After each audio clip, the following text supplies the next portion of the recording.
Assalamualaikum warahmatullahi wabarakatuh. Waalaikumsalam warahmatullahi wabarakatuh. Perkenalkan, saya Kapitra Purnama, NPM 030. Saya akan menjelaskan tentang tanggung jawab hukum pengelola bisnis terhadap karyawan. Adapun tujuan dari presentasinya itu memahami bentuk tanggung jawab hukum, mengetahui aturan hukum terkait ketenaga kerjaan, yang terakhir menelaah konsekuensi hukum pelanggaran. Apa itu hukum tanggung jawab terhadap pengelolaan bisnis? Menurut Abdul L. Saliman, adalah sebuah peraturan hukum baik yang ada secara tertulis maupun tidak tertulis.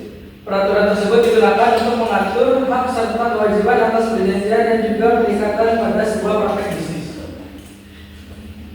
Bentuk tanggung jawab hukum. Bentuk yang pertama adalah perlindungan hak dasar karyawan.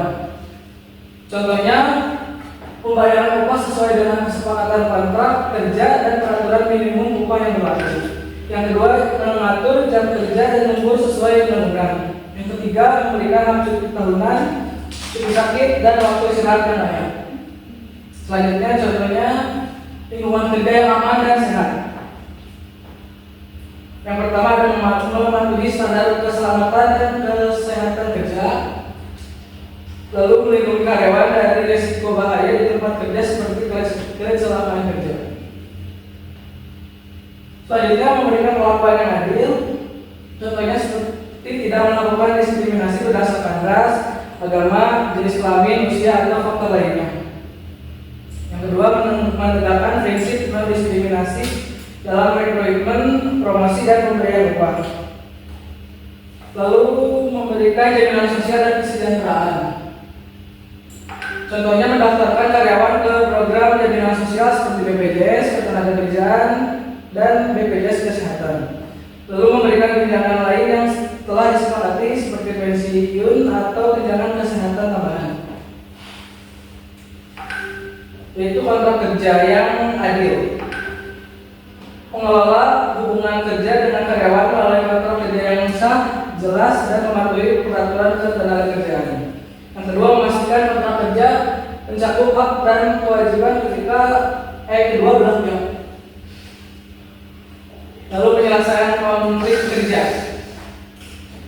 Menyelesaikan perselisihan antara karyawan dan perusahaan secara adil sesuai mekanisme yang ditetapkan dalam undang-undang. Lalu mematuhi keputusan pengadilan hubungan industrial jika terjadi sengketa. Lalu pemberhentian karyawan, melakukan proses pemutusan hubungan kerja atau PHK sesuai dengan prosedur hukum yang berlaku. Lalu memberikan hak karyawan yang diberikan seperti pesangon, uang penghargaan masa kerja, dan uang penggantian hak. Aturan hukum tanggung jawab pengelolaan bisnis terhadap karyawan Indonesia. Aturan yang pertama yaitu Undang-Undang Nomor 13 Tahun 2003 tentang Ketenagakerjaan. Undang-undang ini mencakup berbagai aspek ketenagakerjaan antara lain hubungan kerja, perlindungan tenaga kerja, pengupahan, jaminan sosial tenaga kerja, dan pelatihan dan pengembangan tenaga kerja. Undang Nomor 11 Tahun 2020 tentang Cipta Kerja atau yang disebut Omnibus Law. Undang-undang ini merombak banyak undang-undang sektoral termasuk yang berkaitan dengan ketenagakerjaan, lingkungan hidup, perpajakan, dan perizinan usaha. Tujuan undang-undang Cipta Kerja yaitu yang pertama meningkatkan investasi dengan menyederhanakan peraturan dan prosedur, meningkatkan lapangan kerja, memperkuat perlindungan kesejahteraan tenaga kerja, dan terakhir meningkatkan kemudahan berusaha di Indonesia. Yang terakhir itu ada Undang-Undang Nomor 24 Tahun 2011 tentang Badan Penyelenggara Jaminan Sosial atau BPJS. Undang-undang ini bertujuan menjamin kepastian perlindungan dan kesejahteraan sosial bagi seluruh rakyat Indonesia. Yang kedua, melaksanakan amanat Undang-Undang Dasar 1945 Pasal 28H dan 34 yang menyatakan bahwa setiap orang berhak atas jaminan sosial. Dan yang terakhir, mewujudkan sistem jaminan sosial nasional berdasarkan prinsip gotong royong, nirlaba, keterbukaan, dan akuntabilitas. Lalu ada konsekuensi hukum pelanggaran. Yang pertama ada sanksi administratif, contohnya teguran tertulis, lalu pemberhentian sementara kegiatan operasional, dan pencabutan izin usaha. Lalu ada campur tangan intervensi pemerintah, contohnya seperti audit, investigasi, dan pengawasan ketat dari pemerintah. Lalu ada denda, kerugian reputasi, sanksi pidana, dan penuntutan perdata. Kesimpulannya, tanggung jawab hukum pengelola bisnis terhadap karyawan satu kewajiban untuk melindungi hak pekerja, memberikan upah layak, memastikan lingkungan kerja yang aman, menyediakan jaminan sosial, menghindari diskriminasi, dan mematuhi prosedur ketenaga kerjaan yang adil sesuai peraturan perundang-undangan yang berlaku. Pengelola bisnis juga wajib memastikan penerapan keselamatan kerja untuk menjaga kesejahteraan karyawan dan menghindari potensi sengketa hukum. Pelanggaran terhadap tanggung jawab ini dapat berujung pada konsekuensi hukum termasuk sanksi administrasi, denda, tuntutan perdata, atau pidana yang juga dapat merugikan reputasi dan operasional perusahaan. Memahami dan menerapkan peraturan ketenaga kerjaan dengan adil dan konsisten adalah langkah penting untuk menciptakan hubungan kerja yang harmonis dan menguntungkan semua. Ada yang mau bertanya? Oke, boleh. Izinkan sebelumnya saya sedang berani dan 075. Di sini saya cuma mau minta satu contoh kasus tentang pelanggaran tanggung jawab pengelola bisnis terhadap karyawan di Indonesia. Ya, saya jawab ya. Contoh kasusnya yaitu tentang pelanggaran hak buruh di PT High Teknologi Indonesia. Pelanggaran ini terjadi pada tahun 2023. PT High Teknologi Indonesia dilaporkan melakukan berbagai pelanggaran hak buruh, termasuk kontrak kerja yang tidak sesuai dengan undang-undang ketenaga kerjaan, status dan hubungan industrial yang tidak jelas, dan pelanggaran hak dasar pekerja. Latar belakangnya, perusahaan ini diduga mempekerjakan karyawan dengan kontrak yang tidak memenuhi standar hukum ketenaga kerjaan di Indonesia. Pelanggarannya yaitu kontrak kerja yang tidak sesuai dengan undang-undang ketenaga kerjaan, status dan hubungan industrial yang tidak jelas, dan pelanggaran hak dasar pekerja. Tindak lanjutnya, pemerintah dan organisasi hak asasi manusia mendesak investigasi menyeluruh terhadap praktik ketenaga kerjaan di PT High Teknologi Indonesia. Dan dampaknya karyawan mengalami ketidakpastian terkait status pekerjaan dan hak-hak mereka, dan terjadi ketegangan antara manajemen dan karyawan akibat ketidakjelasan hubungan industrial. Boleh? Terima kasih Kang.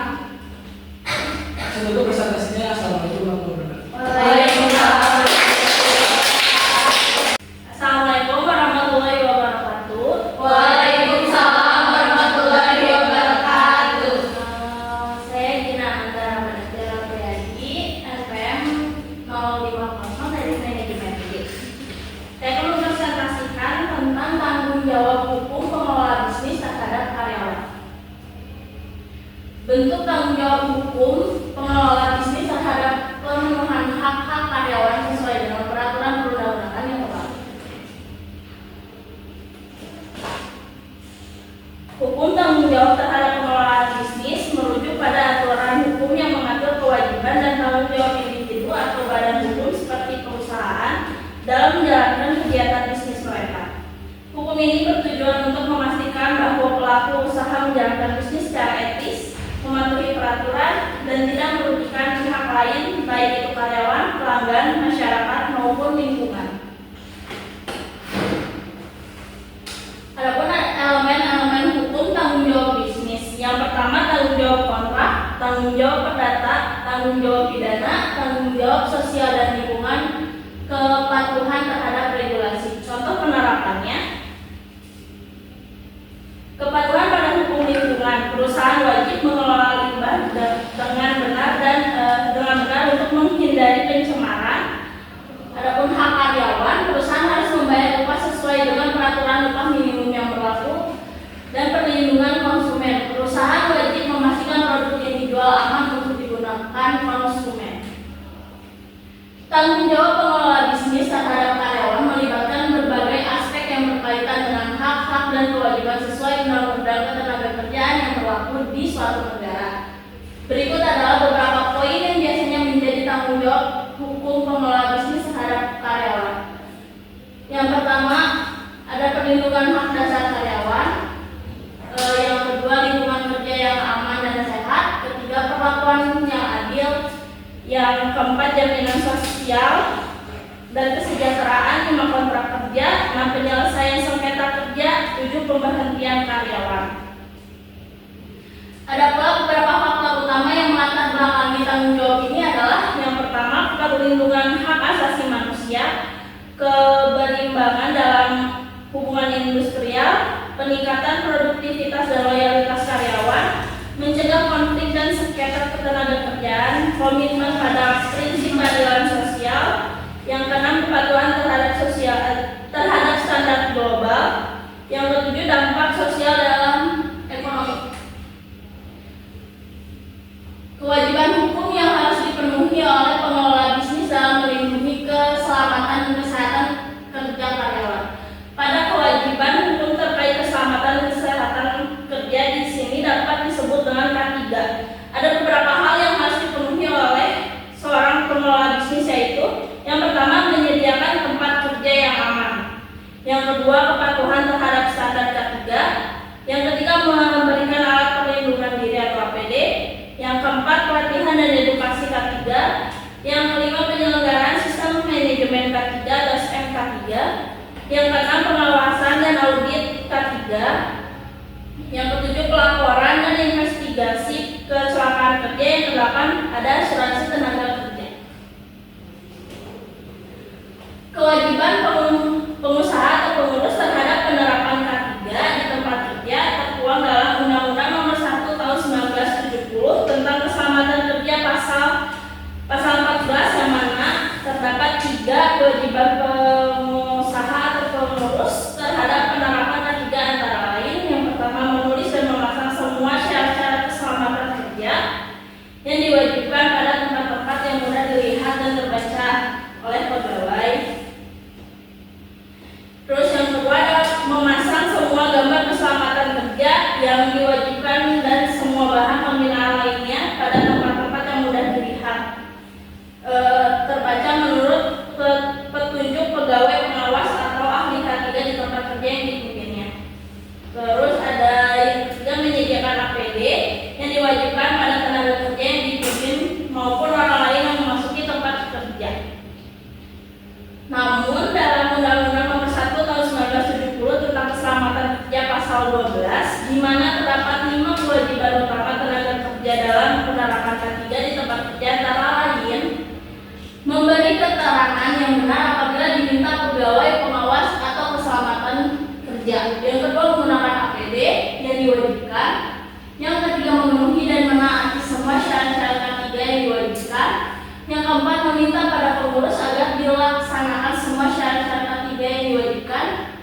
Yang keempat, menyatakan keberatan kerja di mana syarat K3 dan APD yang diwajibkan diragukan olehnya, kecuali dalam hal khusus ditentukan lain oleh pegawai pengawas dalam batas yang dapat dipertanggungjawabkan. Terus ada pun konsekuensi hukum yang dihadapi oleh pengelola bisnis jika terjadi pelanggaran terhadap hak-hak karyawan. Pada konsekuensi hukum ini, jika pengelola bisnis melanggar hak-hak karyawan, mereka dapat menghadapi sejumlah konsekuensi hukum yang tergantung pada jenis pelanggaran yang berlaku di Indonesia, yang diatur dalam undang-undang seperti UU 13 Tahun 2003 tentang Ketenagakerjaan, UU Nomor 11 Tahun 2020 tentang Cipta Kerja, dan peraturan lainnya seperti yang sudah dijelaskan pada peraturan perundang-undangan. Berikut beberapa konsekuensi hukum utama, yaitu ada sanksi administrasi, ada denda, tuntutan perdata, sanksi pidana, kerugian reputasi, intervensi pemerintah. Bisnis dapat dikenai pengawasan lebih ketat di masa depan, membatasi fleksibilitas pengelolaan mereka, menghindari pelanggaran ini memerlukan pemahaman yang mendalam tentang peraturan ketenagakerjaan dan penerapannya secara konsisten. Memiliki kebijakan yang adil serta mendukung kesejahteraan karyawan adalah langkah penting untuk menghindari konsekuensi ini.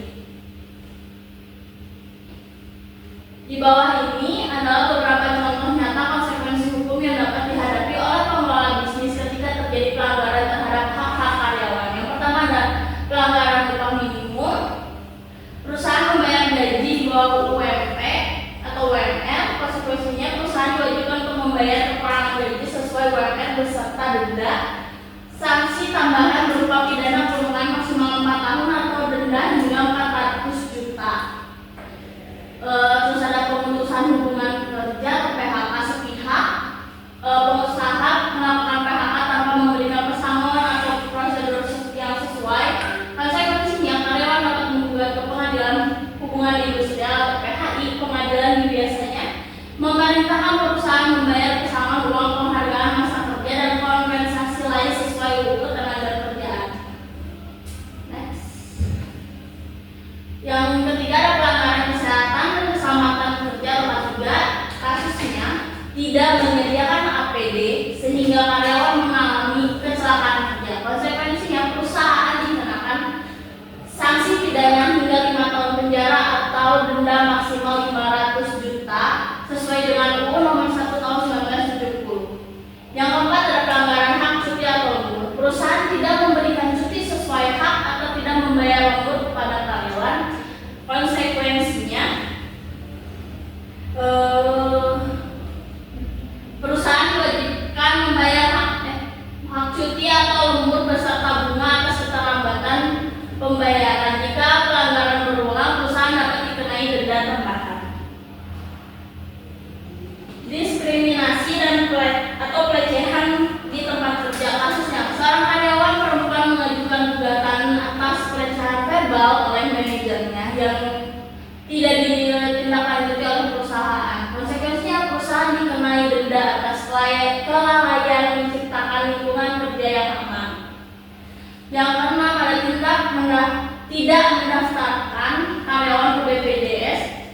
Perusahaan gagal mendaftarkan karyawannya dalam program BPJS Ketenagakerjaan atau Kesehatan. Konsekuensinya denda administrasi berupa bunga keterlambatan pendaftaran hingga 2% dari iuran yang harusnya dibayarkan. Yang terakhir ada pelanggaran jaminan kerja atau kontrak. Kasusnya menggunakan kontrak kerja harian untuk pekerjaan yang bersifat tetap, melanggar ketentuan tenaga kerja tetap. Konsekuensinya kontrak dianggap tidak sah dan karyawan dinyatakan sebagai pekerja tetap dengan hak penuh. Perusahaan diwajibkan membayar hak-hak yang tertunda seperti THR atau uang cuti. Perjanjian kerja merupakan perjanjian antara pekerja atau buruh dengan pengusaha atau pemberi kerja dengan memuat syarat-syarat kerja, hak dan kewajiban para pihak. Pernyataan perjanjian kerja tersebut terdapat dalam Undang-Undang atau UU Nomor 13 Tahun 2003. Sedangkan pekerja atau karyawan adalah setiap orang yang bekerja dengan menerima upah atau imbalan dalam bentuk lain.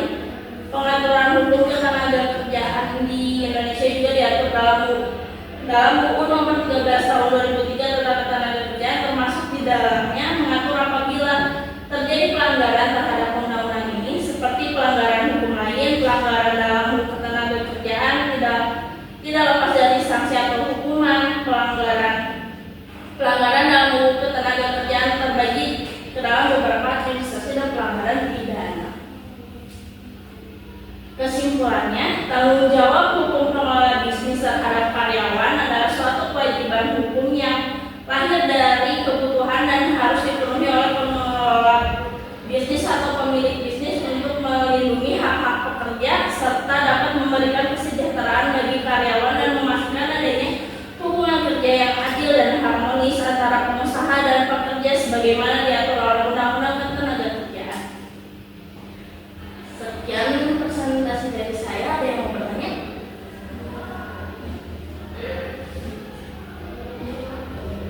Oke.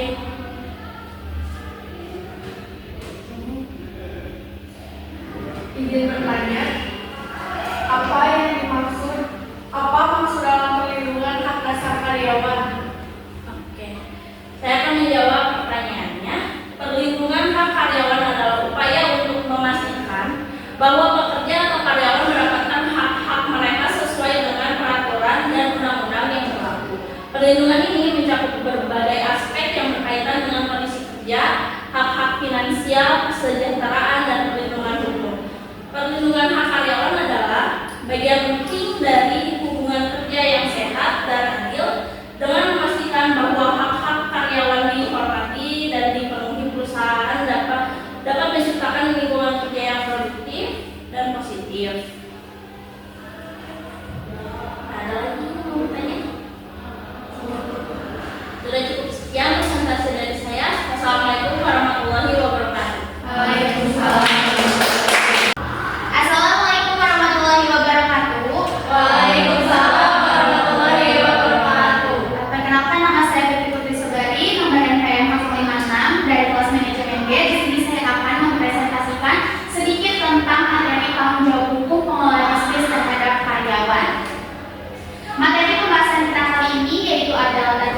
pentingnya perlindungan hak karyawan, dasar hukum tanggung jawab pengelola bisnis, hak karyawan, konsekuensi pelanggaran, pentingnya kepatuhan hukum, contoh pelanggaran hukum, contoh kasus, dan yang terakhir tentu ada kesimpulan.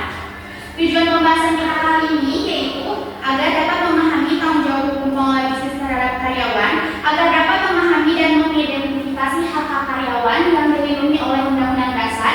Yang ketiga, agar dapat menganalisis konsekuensi pelanggaran dari hak karyawan. Yang keempat, agar dapat meningkatkan perlindungan hak terhadap karyawan. Oke, selanjutnya ada latar belakang. Latar belakang dari tanggung jawab hukum pengelola bisnis terhadap karyawan ini yaitu suatu kewajiban hukum yang lahir dari kebutuhan dan harus dipenuhi oleh pengelola bisnis untuk memastikan hak-hak karyawan terlindungi dan memastikan hak-hak karyawan, adanya kesejahteraan bagi karyawan, dan memastikan adanya hubungan kerja yang adil antara pengelola dan pekerja sesuai dengan peraturan perundang-undang yang berlaku. Tanggung jawab ini meliputi berbagai aspek seperti hubungan kerja, upah, keselamatan, dan jaminan sosial. Adanya pentingnya perlindungan hak karyawan, yaitu yang pertama adalah meningkatkan kesejahteraan karyawan, yang kedua mencegah eksploitasi dan diskriminasi, yang ketiga meningkatkan produktivitas dan kualitas kerja, yang keempat ada menghindari konflik industri dan gugatan hukum. Selanjutnya ada dasar hukum. Dasar hukum di sini yaitu yang ada sangkut pautnya dengan undang-undang. Yang pertama yaitu ada Undang-Undang 1945 Pasal 27 ayat 2, yaitu setiap warga negara Indonesia berhak mendapatkan pekerjaan dan upah yang layak. Yang kedua ada Undang-Undang Nomor 13 Tahun 2003 tentang Ketenagakerjaan, yaitu mengatur hak karyawan, keselamatan kerja, dan hubungan industrial. Yang ketiga yaitu ada Undang-Undang Nomor 1 Tahun 2020 tentang Cipta Kerja yang mengatur mengenai upaya cipta kerja yang diharapkan mampu menyerap tenaga kerja Indonesia yang seluas-luasnya di tengah persaingan yang semakin kompetitif dan tuntutan globalisasi ekonomi. Yang keempat ada Undang-Undang Nomor 24 Tahun 2011 tentang Badan Penyelenggaraan Jaminan Sosial yang menjelaskan tentang jaminan sosial karyawan. Selanjutnya ada tanggung jawab pengelola bisnis. Tanggung jawab pengelola bisnis ini yang harus dikuasai oleh pengelola bisnis, yaitu seperti menyediakan lingkungan kerja yang aman, ya seperti mencegah kecelakaan kerja dan penyakit akibat kerja, terus ada membayar upah dan tunjangan seperti upah minimum, regional, tunjangan dan bonus, ada menghormati hak karyawan seperti cuti, istirahat dan hak lainnya. Selanjutnya ada menghindari diskriminasi dan pelecehan seperti tindakan tidak adil atau merugikan karyawan, dan yang terakhir ada mengikuti peraturan ketenagakerjaan, yaitu dengan mematuhi undang-undang dan peraturan terkait. Selanjutnya ada hak-hak karyawan. Hak-hak karyawan ini ada 5, yaitu hak kerja dan upah layak pada Undang-Undang 1945 Pasal 27 ayat 2, yaitu tentang upah minimum, regional, dan tunjangan. Yang kedua ada hak cuti dan istirahat pada Undang-Undang Nomor 13 Tahun 2003, yaitu cuti tahunan, libur nasional, dan istirahat. Yang ketiga ada keselamatan dan kesehatan kerja, Undang-Undang Nomor 1 Tahun 1970, yaitu perlindungan dan kecelakaan kerja. Yang keempat ada hak pengajuan keluhan dan gugatan dalam Undang-Undang Nomor 2 Tahun 2004 yang mengajukan keluhan dan gugatan. Yang terakhir ada hak jaminan sosial pada Undang-Undang Nomor 24 Tahun 2011 yang isinya jaminan pensiun, kesehatan, dan kecelakaan kerja. Selanjutnya ada konsekuensi pelanggaran. Konsekuensi pelanggaran ini yang terjadi jika pengelola bisnis melanggar hak karyawan, yaitu seperti adanya sanksi administratif pada Undang-Undang Nomor 13 Tahun 2003 dengan peringatan, denda, dan pencabutan izin. Yang kedua ada sanksi pidana atau dalam KUHP Pasal 160 sampai 162, yaitu hukuman penjara atau denda. Yang ketiga ada gugatan perdata pada Undang-Undang Nomor 2 Tahun 2004, yaitu pada gugatan dari karyawan atau pihak ketiga. Yang keempat ada kerugian reputasi dan kepercayaan, yaitu kerugian tidak langsung akibat pelanggaran. Yang keempat pencabutan izin usaha, yaitu seperti akibat pelanggaran berat. Selanjutnya ada pentingnya kepatuhan hukum. Pentingnya kepatuhan hukum ini ada 4, seperti menciptakan hubungan kerja yang harmonis, menghindari konflik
kepada karyawan. Tanggung jawab pokok pengelola bisnis terhadap karyawan melibatkan berbagai aspek yang berkaitan dengan hak-hak dan kewajiban sesuai undang-undang yang berlaku. Oleh karena itu, pengelola bisnis harus memprioritaskan kesejahteraan dan hak-hak karyawan sesuai dengan undang-undang yang berlaku agar menghindari pelanggaran dan diperlakukannya pemahaman yang mendalam tentang peraturan ketenagakerjaan penerapan secara konsisten.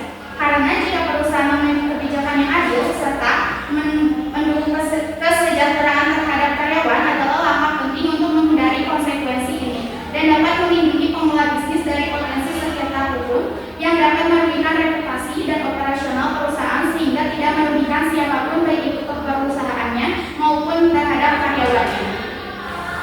Oke, segitu presentasi dari saya. Mungkin ada yang mau ditanyakan? Boleh. Apa pengelola bisnis wajib memberikan jaminan sosial kepada karyawan? Pengelola bisnis ini ada jaminan sosial ya.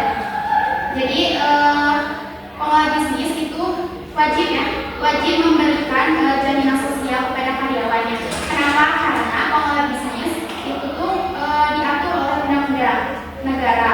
Misalnya kewajiban pemberian jaminan sosial diatur dalam Undang-Undang Nomor 24 Tahun 2011 tentang Badan Penyelenggaraan Jaminan Sosial BPJS. Setiap pemberi kerja wajib mendaftarkan karyawannya sebagai peserta program jaminan sosial yang meliputi ada dua, BPJS Kesehatan dan BPJS Ketenagakerjaan. Jadi selaku pengelola bisnis itu wajib untuk memberikan jaminan sosial kepada karyawannya di setiap tanda tangan kontrak. Cukup? Segitu aja presentasi dari saya. Mohon maaf apabila ada kesalahan. Wassalamualaikum warahmatullahi wabarakatuh. Waalaikumsalam warahmatullahi wabarakatuh. Assalamualaikum warahmatullahi wabarakatuh. Waalaikumsalam warahmatullahi wabarakatuh. Perkenalkan, saya Sinta Musabila dan MPM 8. Di sini saya akan menjelaskan tentang tanggung jawab hukum pengelola bisnis terhadap karyawan. Di sini saya akan membahas tentang pembahasan tanggung jawab pengelola bisnis dan hak-hak karyawan. Yang pertama adalah belakang. Tanggung jawab sosial perusahaan merupakan suatu bentuk usaha perusahaan yang sesuai dengan ketentuan etika perusahaan untuk meningkatkan ekonomi dan kualitas bagi karyawan dan masyarakat sekitar perusahaan. Tata cara pengaturan dan pengelolaan bisnis yang ideal dengan memperhatikan norma dan normalitas yang berlaku. Kemudian sosial dan lingkungan dalam melakukan aktivitas bisnis di entitas merupakan bentuk tanggung jawab sosial yang mengatakan bahwa CSR merupakan sebuah proses dalam mengkomunikasikan dampak lingkungan dan sosial dari aktivitas ekonomi perusahaan kepada pihak yang berkepentingan dan masyarakat secara keseluruhan. Yang kedua, pembahasan hukum tanggung jawab terhadap pengelolaan bisnis merujuk pada aturan hukum yang mengatur kewajiban dan tanggung jawab individu atau badan hukum seperti perusahaan dalam menjalankan kegiatan bisnis mereka. Hukum ini bertujuan untuk memastikan bahwa pelaku usaha menjalankan bisnis secara etis, mematuhi peraturan dan tidak merugikan pihak lain, baik itu karyawan, pelanggan, masyarakat maupun lingkungan. Tanggung jawab pengelola bisnis. Hukum tanggung jawab terhadap pengelolaan bisnis adalah kewajiban untuk melakukan sesuatu atau berperilaku sesuai dengan peraturan yang berlaku. Hukum bisnis sendiri adalah perangkat kaidah hukum yang mengatur tata cara pelaksanaan kegiatan dagang, industri atau keuangan. Contohnya seperti tanggung jawab kepada konsumen, tanggung jawab kepada karyawan, tanggung jawab terhadap kesadaran lingkungan, tanggung jawab terhadap finansial. Hak-hak karyawan. Hak dan kewajiban pekerja atau karyawan adalah hal penting bagi pekerja dan perusahaan dalam perjanjian kerja.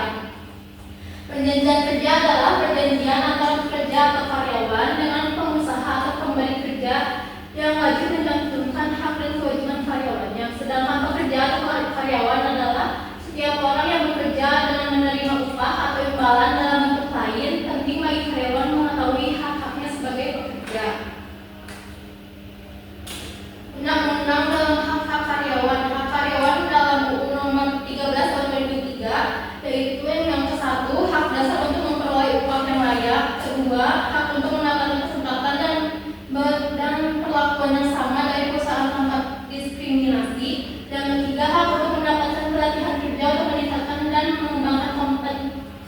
preferensi kerja. Yang keempat, hak jaminan sosial dan keselamatan kesehatan kerja. Yang kelima, hak karyawan perempuan dan cuti hamil. Yang keenam, hak pembatasan waktu kerja, istirahat, cuti, dan libur. Konsekuensi hukum yang dihadapi oleh pengelola bisnis jika terjadi pelanggaran terhadap hak karyawan. Pada konsekuensi hukum ini, jika pengelola bisnis melanggar hak karyawan, mereka dapat menghadapi sejumlah konsekuensi hukum yang tergantung pada jenis pelanggaran yang berlaku di Indonesia.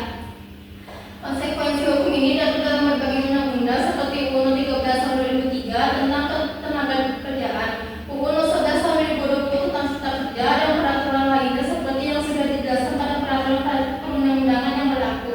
Berikut adalah beberapa konsekuensi hukum utama. Yang satu ada sanksi administratif, yang kedua denda, yang ketiga tuntutan perdata, yang keempat sanksi pidana, yang kelima kerugian reputasi, yang keenam intervensi pemerintah. Contoh nyata konsekuensi hukum yang dapat dihadapi oleh pengelola bisnis ketika terjadi pelanggaran terhadap hak karyawan. Satu, pelanggaran upah minimum. Yang kedua, pemutusan hubungan kerja atau PHK sepihak. Yang ketiga, pelanggaran hak cuti atau lembur. Yang keempat, tidak mendaftarkan karyawan ke BPJS. Yang kelima, pelanggaran jaminan kerja dan kontrak. Contoh kasus pelanggaran hak karyawan, contohnya dari perusahaan PT AP Jakarta. Kasusnya tidak menyediakan alat perlindungan diri atau APD sehingga karyawan mengalami kecelakaan. Dampaknya karyawan akan mengalami cacat atau meninggal. Sanksi yang didapatnya perusahaan dikenakan sanksi pidana hingga 5 tahun penjara atau denda maksimal 500 juta. Kesimpulan, tanggung jawab hukum pengelola bisnis terhadap karyawan adalah suatu kewajiban untuk yang lahir dari kebutuhan yang harus dipenuhi oleh pengelola bisnis atau pemilik bisnis untuk melindungi hak pekerja serta dapat memberikan kesejahteraan bagi karyawan dan memastikan adanya hubungan kerja yang adil dan harmonis antara pengusaha pekerja sebagaimana diatur oleh undang-undang ketenagakerjaan. Hal ini meliputi memberikan upah yang layak, memastikan kondisi kerjaan yang aman, menyediakan jaminan sosial, menghindari diskriminasi, dan mematuhi prosedur yang adil dalam rekrutmen, pemutusan hubungan kerja, serta penanganan keluhan karyawan. Pemenuhan tanggung jawab ini tidak hanya menjaga keharmonisan hubungan industrial, tetapi juga melindungi